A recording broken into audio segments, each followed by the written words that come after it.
అంటే హైడ్రల్ అని, థర్మల్ అని, న్యూక్లియర్ పవర్ జనరేషన్ స్టేషన్స్ అని. పవర్ జనరేషన్ లో ప్రధానమైన భాగం ఆల్టర్నేటర్.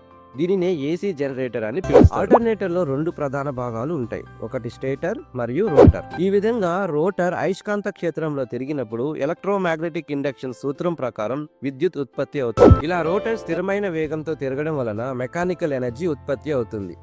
ఆ మెకానికల్ ఎనర్జీ ఆల్టర్నేటర్ ద్వారా ఎలక్ట్రికల్ ఎనర్జీగా మార్చబడుతుంది.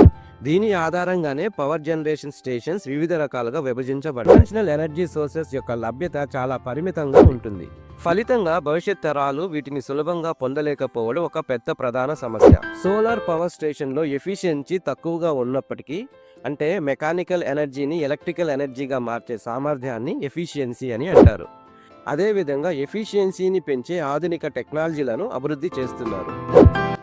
ఈ అవసరాలకు తగ్గట్టుగా ఉపయోగపడే టెక్నాలజీ పవర్ ఎలక్ట్రానిక్స్. ఈ వీడియోలోని కంటెంట్ మీకు నచ్చినట్లయితే వీడియోని లైక్ చేసి షేర్ చేయండి. మరింత ఇన్ఫర్మేషన్ కోసం ఛానల్ని సబ్స్క్రైబ్ చేసుకోండి. గేట్ ఎగ్జామ్ ప్రిపేర్ అవుతున్న స్టూడెంట్స్కి మరియు బీటెక్ ఎలక్ట్రికల్ ఇంజనీరింగ్ చదువుతున్న వాళ్ళకి పవర్ జనరేషన్ అనేది ఒక ఇంపార్టెంట్ టాపిక్. అయితే చాలామందికి పవర్ ఎలా జనరేట్ అవుతుంది? మనకు రకరకాల పవర్ జనరేషన్ స్టేషన్స్ అంటే హైడ్రల్ అని, థర్మల్ అని, న్యూక్లియర్ పవర్ జనరేషన్ స్టేషన్స్ అని రకరకాల పవర్ జనరేషన్ స్టేషన్స్ ఎందుకు ఉన్నాయనే సందేహాలు ఉంటాయి. ఈ విషయాల గురించి ఈరోజు పూర్తిగా డిస్కస్ చేద్దాం. పవర్ జనరేషన్లో ప్రధానమైన భాగం ఆల్టర్నేటర్. దీనినే ఏసీ జనరేటర్ అని పిలుస్తారు. సాధారణంగా ఇది 3 ఫేజ్ పవర్ని ఉత్పత్తి చేస్తుంది. ఎందుకంటే మనం వాడుకలో ఎక్కువగా 3 ఫేజ్ సప్లైని ఉపయోగిస్తాం. అందువల్ల 3 ఫేజ్ ఆల్టర్నేటర్ని ఉపయోగించి సాధారణంగా పవర్ని జనరేట్ చేస్తూ ఉంటారు. ఆల్టర్నేటర్లో రెండు ప్రధాన భాగాలు ఉంటాయి. ఒకటి స్టేటర్ మరియు రోటర్. స్టేటర్ కదలకుండా స్థిరంగా ఉంటుంది మరియు అయస్కాంత క్షేత్రాన్ని కలిగి ఉంటుంది. రోటర్ పై రాగి తీగలతో చుట్టిన ఆర్మేచర్ ఉంటుంది. రోటర్ స్టేటర్లోని అయస్కాంత క్షేత్రంలో తిరిగినప్పుడు ఎలక్ట్రోమాగ్నెటిక్ ఇండక్షన్ సూత్రం ప్రకారం ఆర్మేచర్ వద్ద ఈఎంఎఫ్ ఉత్పత్తి అవుతుంది. ఆర్మేచర్ వద్ద వైర్లు పరస్పరం కలపబడి ఉండడం వలన ఉత్పత్తి అయిన ఈఎంఎఫ్ కారణంగా కరెంటు ప్రవహిస్తుంది. ఈ విధంగా రోటర్ అయస్కాంత క్షేత్రంలో తిరిగినప్పుడు ఎలక్ట్రోమాగ్నెటిక్ ఇండక్షన్ సూత్రం ప్రకారం విద్యుత్ ఉత్పత్తి అవుతుంది. ఇదే విద్యుత్ ఉత్పత్తి వెనుక పనిచేసే ప్రధానమైన సూత్రం. అయితే ఆల్టర్నేటర్లోని రోటర్ను స్థిరమైన వేగంతో నిరంతరం తిప్పితేనే విద్యుత్ని ఉత్పత్తి చేయగలం. ఈ విధంగా మనం రోటర్ని తిప్పడానికి మనకు ఎనర్జీ సోర్సెస్ అవసరం అవుతాయి. అందుకోసం water, coal, radio active element వంటి వాటిని వినియోగిస్తూ ఉంటాం. ఇలా రోటర్ స్థిరమైన వేగంతో తిరగడం వలన మెకానికల్ ఎనర్జీ ఉత్పత్తి అవుతుంది. ఆ మెకానికల్ ఎనర్జీ ఆల్టర్నేటర్ ద్వారా ఎలక్ట్రికల్ ఎనర్జీగా మార్చబడుతుంది. స్థిరమైన మెకానికల్ పవర్ని ఉత్పత్తి చేయడానికి విద్యుత్ కేంద్రంలో టర్బైన్ అనే పరికరాన్ని ఉపయోగిస్తారు. టర్బైన్ మరియు రోటర్ ఒకదానితో ఒకటి కలపబడి ఉంటాయి. టర్బైన్ తిరిగినప్పుడు టర్బైన్తో పాటుగా రోటర్ కూడా తిరుగుతుంది. ఇలా తిరగడం వలన మెకానికల్ పవర్ జనరేట్ అవుతుంది. ఇలా జనరేట్ అయ్యే మెకానికల్ పవర్ రోటర్ను ఆల్టర్నేటర్ యొక్క అయస్కాంత క్షేత్రంలో తిరిగేలా చేస్తుంది. తద్వారా విద్యుత్ శక్తి ఉత్పత్తి అవుతుంది. టర్బైన్ను సహజ సిద్ధంగా తిప్పడానికి మనకు అందుబాటులో ఉన్న ఎనర్జీ సోర్సెస్ని ఉపయోగిస్తాం. దీని ఆధారంగానే పవర్ జనరేషన్ స్టేషన్స్ వివిధ రకాలుగా విభజించబడ్డాయి. ఉదాహరణకు నీటి ప్రవాహానికి అడ్డుగా ఆనకట్ట నిర్మించడం వలన ఆ నీటికి పొటెన్షియల్ ఎనర్జీ ఏర్పడుతుంది. ఆ నీరు విడుదలై ప్రవహించేటప్పుడు ఆ పొటెన్షియల్ ఎనర్జీ క్రమంగా కైనెటిక్ ఎనర్జీగా మారుతుంది. ఈ ప్రవహించే నీరు టర్బైన్ను తిప్పగానే ఆ కైనెటిక్ ఎనర్జీ మెకానికల్ ఎనర్జీగా మారుతుంది. ఈ విధంగా నీటి ప్రవాహాన్ని వినియోగించి టర్బైన్ను తిప్పితే మెకానికల్ ఎనర్జీ లభిస్తుంది. ఆ మెకానికల్ ఎనర్జీని ఉపయోగించి విద్యుత్ ఉత్పత్తి చేసే కేంద్రాన్నే హైడ్రో పవర్ స్టేషన్ అని అంటారు. అదేవిధంగా బొగ్గును దహనం చేసి ఉత్పత్తి చేసిన ఉష్ణశక్తితో నీటిని మరిగించి ఆవిరి తయారు చేస్తారు. ఆ ఆవిరి టర్బైన్ బ్లేడ్పై పడినప్పుడు ఆవిరిలోని శక్తి ముందుగా కైనెటిక్ ఎనర్జీగా మారుతుంది.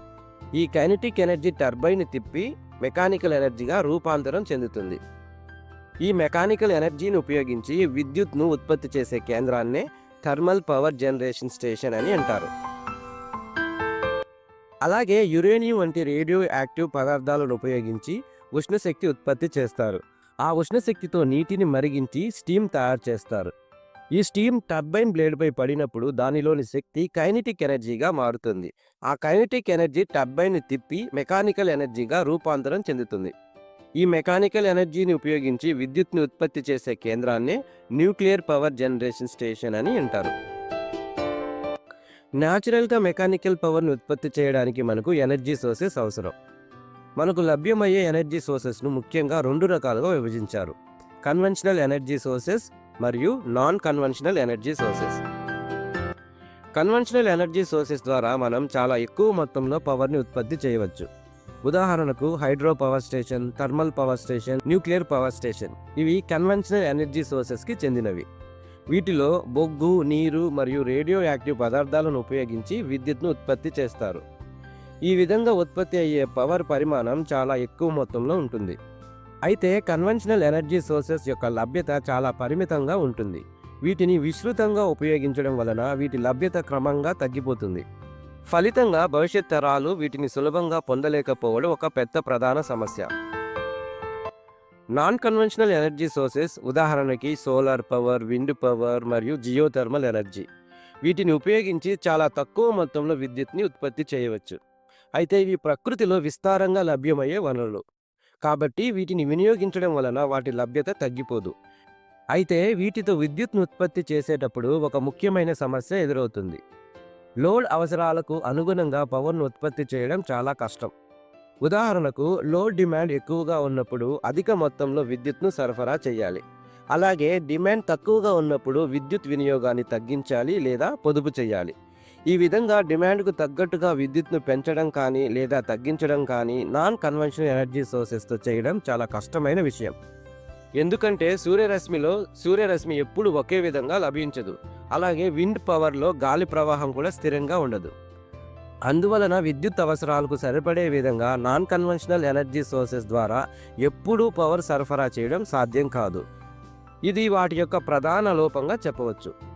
ఈ కారణంగానే కన్వెన్షనల్ ఎనర్జీ సోర్సెస్ను ఉపయోగించి పవర్ జనరేట్ చేసే స్టేషన్స్ అంటే hydro power station, thermal power station మరియు న్యూక్లియర్ పవర్ స్టేషన్ ఎక్కువగా ఉపయోగిస్తూ ఉంటారు. అయితే భవిష్యత్ తరాలకు ఎనర్జీ అందుబాటులో ఉండాలంటే మరియు కాలుష్యం తగ్గించుకోవాలంటే నాన్ కన్వెన్షనల్ లేదా రెన్యూవబుల్ ఎనర్జీ సోర్సెస్ ద్వారా పవర్ ఉత్పత్తి చేయడం అత్యంత అవసరం అవుతుంది. ఈ క్రమంలోనే సౌరశక్తి వంటి వనరులను ఉపయోగించి పవర్ తయారు చేయడానికి ప్రపంచవ్యాప్తంగా పెద్ద ఎత్తున ప్రయత్నాలు జరుగుతున్నాయి. సోలార్ పవర్ స్టేషన్లో ఎఫిషియన్సీ తక్కువగా ఉన్నప్పటికీ, అంటే మెకానికల్ ఎనర్జీని ఎలక్ట్రికల్ ఎనర్జీగా మార్చే సామర్థ్యాన్ని ఎఫిషియన్సీ అని అంటారు. కాలుష్య నియంత్రణ కోసం మరియు భవిష్యత్ తరాలకు పవర్ను అందుబాటులో ఉంచే దిశగా రెన్యూవబుల్ ఎనర్జీ సోర్సెస్ వైపు మరింత దృష్టి పెడుతున్నారు. అదేవిధంగా ఎఫిషియన్సీని పెంచే ఆధునిక టెక్నాలజీలను అభివృద్ధి చేస్తున్నారు.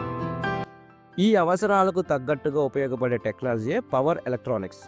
దీని ద్వారా 3 లక్ష్యాలను సాధించవచ్చు: కాలుష్యాన్ని తగ్గించడం, ఎనర్జీ కన్వర్షన్ ఎఫిషియన్సీని పెంచడం మరియు రెన్యూవబుల్ ఎనర్జీ సోర్సెస్ల వినియోగాన్ని పెంచడం.